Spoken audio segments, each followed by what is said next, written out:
we do better there.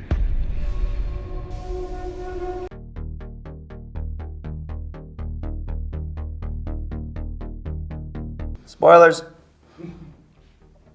Pandas. Pandas. There's gonna be pandas. No, there's no pandas. I mean, that's the whole thing, is that it seemed like this at the beginning of the season, such a fresh start with this very peaceful society. I think this season just further goes into the sort of the idea that I don't know if humans ever can be truly peaceful or have a utopian society. There will always be something behind that. Human nature is such.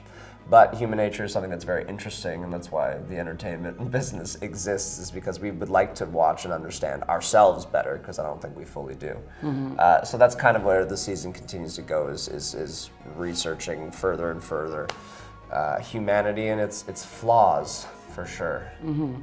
I mean, I think that this is definitely a more internal journey into each of the characters. Mm-hmm. So it makes it more personal how each of them interact, how they interact with this new society. They are trying to do better. But there's a breakdown in the system, there's always communication. And I think human nature actually, I think that we want to do good, and we have an impulse to help each other. Mm-hmm. And it's mirrored in politics, where, it's poor communication of people standing up for what they believe is right. And all the chaos that creates, and how difficult it can be to make peace and make everybody happy, Yeah, I mean, I definitely believe there's good in us and we want to do good. I personally believe that as well. It's just so many things have to go right in order to pull that off, and we never seem to be able to. Yeah. And the 100 specifically. Specifically, for sure.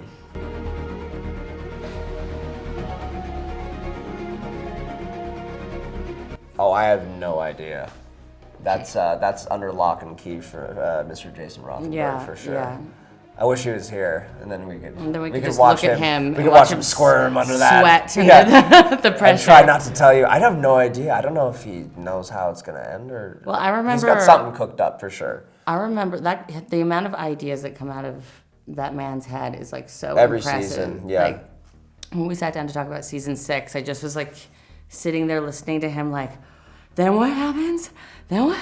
What? It was so much. I was you could just write this show for 100 years. I honestly think he could. I honestly think he could too. I think he'd have an ulcer before he got there. He puts a lot of pressure on himself. Passionate fan base.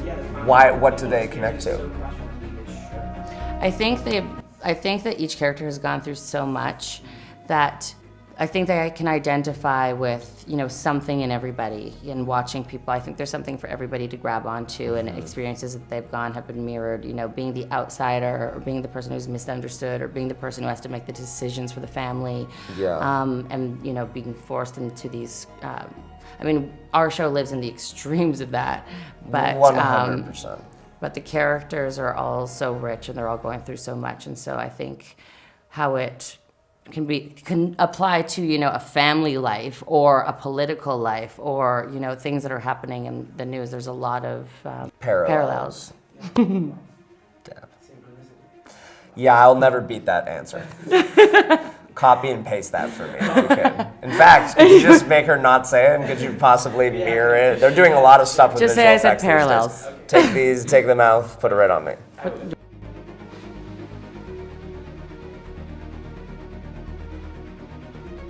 That's assuming we live, which is assuming a lot in this show. Where would you like to see it go? If Echo is alive, I love when she's charging with armies and stuff like that behind her. I would love. I think actually Octavia and Echo have a really funny dynamic because of all the tension that exists between them, and because they're both really brazen fighters.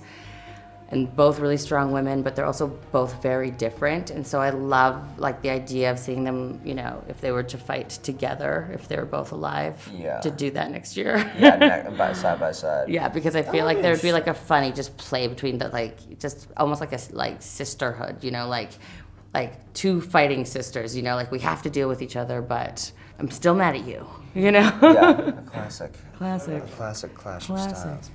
I don't know where I'd like to see him go. Villain's always fun for me. And yeah, that's probably my favorite Murphy, but I also enjoy the sort of the gray area in which he lives every season, in which case there's understanding to these decisions that you could definitely consider poor decisions morally, but there are also decisions that I think he's had to make, and that I don't think if he lived his life any differently in the situations he's gone through, I think he'd be dead by now. So if we ever go for like a full-on hero turn that he really does change his life fully, I think then he has to die. Truly, I think that's the only way to complete. I'm not saying that happens. I'm not saying that happens. But that's what I've always believed, is that he one day, if he's to fully complete this redemption that he's been on, then he'll have to die for someone else instead of living only for himself. That's the only way to complete. See, I find like so many parallels in what you're saying about Echo too, because I feel the exact same way. Yeah, fair enough. Well, there is a lot of parallels between the two of our characters.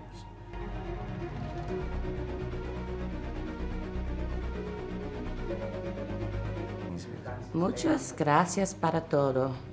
Y yo no sé what else to say. That was more than enough. I don't know how to follow that, but I'd like to say thank you so much for watching. I mean, without them, we wouldn't be here in Madrid, which is a pretty incredible experience. Also, fans literally saved a panda for a task.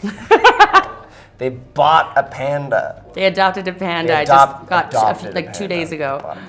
So the fandom is amazing and generous and lovely, and I'm so excited to see all the Spanish fans later and interact with them and buy more pandas. Yeah, let's all buy more pandas. Everybody, you get a panda. Everyone's and you getting get a panda.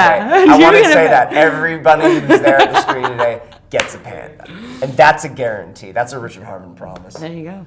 Yeah. For you to get hurt. Is that what you want to hear? That I'm the bad guy? Fine, I'll be the bad guy. The Queen is dead. I'm pretty sure I'm going to hell.